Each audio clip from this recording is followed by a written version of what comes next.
n'abagabo mu mateka y'umupira w'amaguru isi yagize, ndetse bizarinda isi irangira nta muntu n'umwe wibagiwe amazina yabo.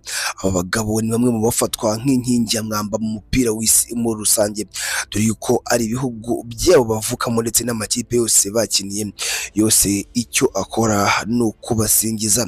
Mwite Cristiano Ronaldo ndetse umwite Lionel Messi. Aba bagabo umwe akinira ikipe yitwa Al Nassr ndetse undi agakinira ikipe yitwa Inter Miami.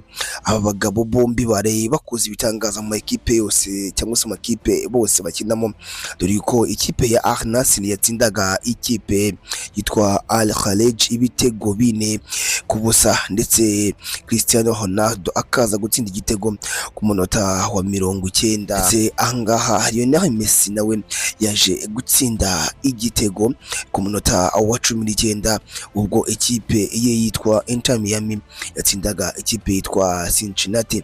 Ariko ibyo ngibyo si byo tuje kukubwira, ahubwo icyo tuje kukubwira ni ku gitego cyatangaje abantu benshi cyane cy'umukinnyi Cristiano Ronaldo, ubwo yatsindaga igitego abenshi bavuze yuko atari igitego cy'imyaka ye, dore yuko uyu mugabo ku myaka 41 aracyabasha gutsinda ibitego abenshi bita yuko ari igitego cy'abana bo cyangwa se cy'umukinnyi ugifite imbaraga.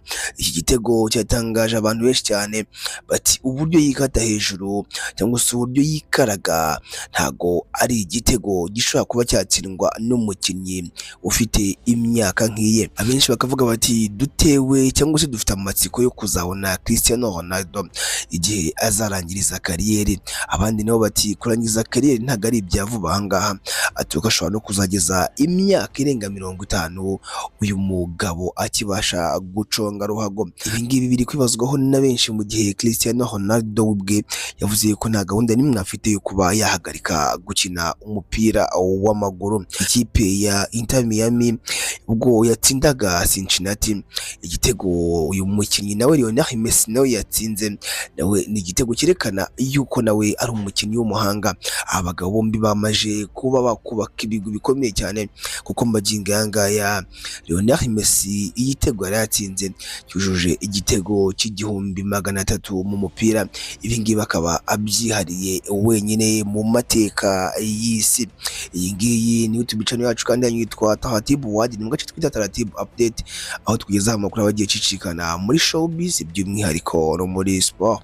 Genda udukurikira ku mbuga nkoranyambaga zacu zitwa Tahatibu TV, Instagram, TikTok na Facebook zitwa Tahatibu TV. Naho njyewe nitwa N Yusufu, duhure muri comment.